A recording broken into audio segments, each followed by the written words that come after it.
যিনি আমাদের সুভাষচন্দ্র বোসকে নিয়ে অপমান করেছেন, তিনি যে মহারাজে হোক না কেন আইন ওনার বিরুদ্ধে ব্যবস্থা নেবেন। আর আমাদের রাজ্যের মাননীয় মুখ্যমন্ত্রী শুভেন্দু অধিকারী মহাশয় কি বললেন, একটু ভিডিওটা পুরোটা দেখে নিন, তারপর আমি কিছু বলছি। যারা সোশ্যাল মিডিয়াতে পশ্চিমবঙ্গের অধিবাসীরা নেতাজি সুভাষচন্দ্র বসু সম্পর্কিত অপমানজনক মিথ্যা অপপ্রচার করার দুঃসাহস দেখিয়েছেন,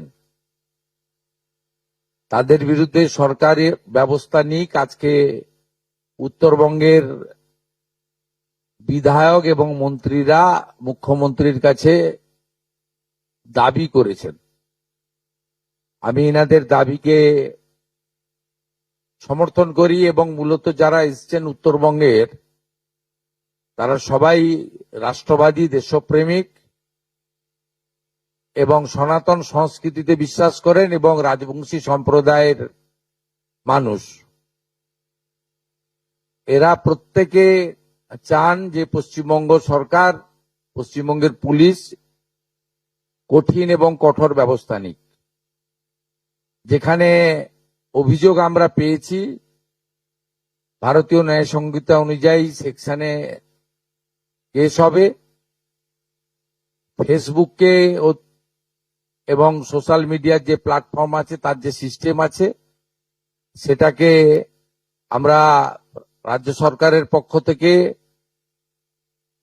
সোশ্যাল মিডিয়া প্ল্যাটফর্মেও তাদের বিরুদ্ধে ব্যবস্থা নেওয়ার জন্য লেখার ব্যবস্থা করছি এবং নির্দিষ্ট ধারাতে গ্রেপ্তারিয়া শুরু করার জন্য পুলিশকে নির্দেশ দেওয়া হচ্ছে।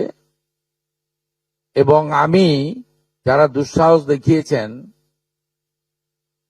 তাদের কাছে অনুরোধ করব, অনুরোধ ঠিক নয়, পরামর্শ দেব। একদিকে তো পুলিশকে আমি নির্দেশ দিলাম, অন্যদিকে বলবো যে তারা যে দুঃসাহস দেখিয়েছেন, এই দুঃসাহস ভালো না এবং এটা পশ্চিমবঙ্গ সরকার, পশ্চিমবঙ্গ পুলিশ ভালোভাবে নিচ্ছে না। আপনারা অবিলম্বে ক্ষমা চেয়ে পোস্ট করুন, নিজেদের পোস্ট ডিলিট করুন। ডিলিট করে দিলেও যে ছাড় পাবেন তা নয়, নির্দিষ্ট সেকশনে পুলিশ ব্যবস্থা নেবে এবং ব্যবস্থা নেয়ার ক্ষেত্রে পুলিশ নিজেরাই সিদ্ধান্ত নেবে, ওখানে আমরা কোনোভাবে হস্তক্ষেপ করব না। তারা আইনে যা যা